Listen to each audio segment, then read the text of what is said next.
राम राम। एक छोटी सी एडवाइस तुम लोगों को हम ज़रूर देना चाहते हैं और तुम लोग ज़रूर ले लेना, ये एडवाइस बिल्कुल ले लेना।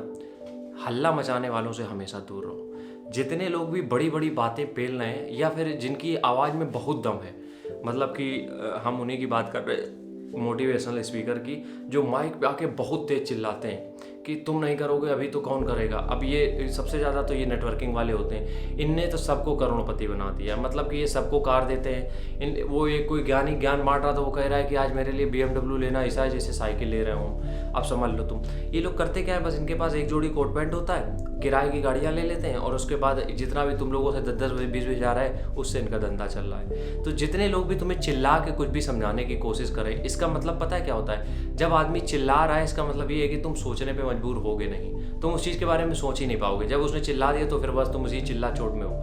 कभी भी तुमने गाने सुने जिसमें बहुत ज़्यादा म्यूज़िक लाउड होता है, या फिर हम ये कहें साउंड बहुत तेज़ है, मतलब धूम धड़ाका बहुत है, कभी उसकी लिरिक्स तुम्हें समझ में आई है? कभी नहीं आई होगी। लिरिक्स तुम्हें किसकी समझ में आती है? जब तुम पुराने गाने उठाओगे तब तुम लिरिक्स समझ पाओगे कि यार ये चीज़ बोलना चाह रहा है। और यही मोटिवेशनल स्पीकर करते हैं। ये लोग चिल्लाते इतनी तेज़ हैं, इतना कुछ चिल्लाते हैं। एक को तो हमने देखा, मेरा फ़ोन वाइब्रेट करने लगा, इतनी तेज़ चिल्ला रहा था, फ़ोन में घुस के एकदम ऐसे, इतना कार्टून चल रही है, वो चिल्ला रहा है इतनी तेज। तो चिल्लाने से होता क्या है कि तुम खुद का कुछ नहीं सोच पाते हो। जब सामने वाले ने चिल्ला ही दिया है तो तुम सोच ही नहीं पाओगे। तुम कॉन्सर्ट में कभी जाना, ठीक है, कॉन्सर्ट में जब बड़े बड़े साउंड लगे होते हैं, डीजे लगे होते हैं, उसमें गालियाँ भी चल रही होती हैं, सब कुछ चल रहा होता है, और इन गालियों के बीच में तुम्हारी आवाज़ नहीं समझ में आएगी, तुम्हें उनकी आवाज़ समझ में नहीं आएगी, तुम्हें समझ में नहीं आएगा गाने में बोल क्या रहा है। एक दो लाइनें समझ में आ भी गई तो उसका मतलब तुम्हें नहीं पता होगा, ठीक है।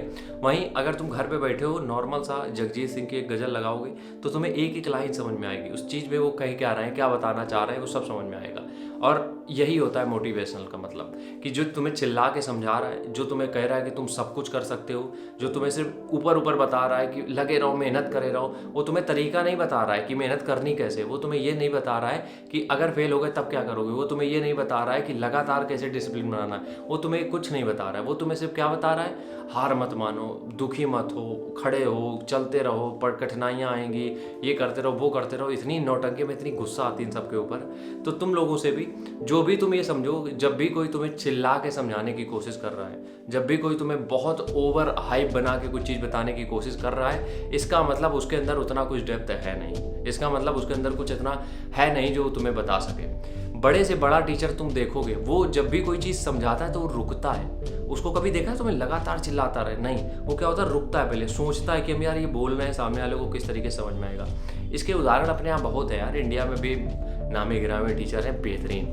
विकास देवकीर्ति, अवध ओझा, ये सब जब पढ़ाते हैं टीचर, तुम देखो कभी भी एक लाइन लिखने के बाद ये बोलने के पहले रुकते, कभी भी देखा है तुमने? या फिर वो तुम्हें किसी तरीके की अगर एडवाइस भी दे रहे हैं, करियर से रिलेटेड, फ्यूचर से रिलेटेड, उसमें भी वो समझाते समझाते रुक जाते हैं। अवध ओझा सर को कभी भी तुम सुनना यार, 1 घंटे के लिए सुनना, तुम मज़ा आ जाएगा। लेकिन 1 घंटे में वो बोलते कितना है वो देखा है कभी? बहुत कम। क्या होता है, वो एक लाइन बोलेंगे, उसके बाद शांत हो जाएंगे, और वो समझने की कोशिश कर रहे हैं कि तुम्हें समझाना कैसे। वो ये नहीं बताते कि तुम्हें चिल्लाते रहे, करते रहना। जो चिल्ला रहा बार बार, उसके लिए उसके पास बोलने के लिए कुछ नहीं है। लेकिन जो प्यार से रुक रुक के समझा रहा है, इसका मतलब वो तुम्हें बहुत कुछ समझाना चाह रहा है। इसलिए हमेशा कोशिश ये करो, उनको सुनो जिनकी आवाज़ में दम नहीं, जिनकी सोच में दम हो, जो तुम्हें उनका थॉट तुम्हें समझ में आए। सिर्फ आवाज़ में दम होने से नहीं होता है कुछ। राम राम, जय हिंद।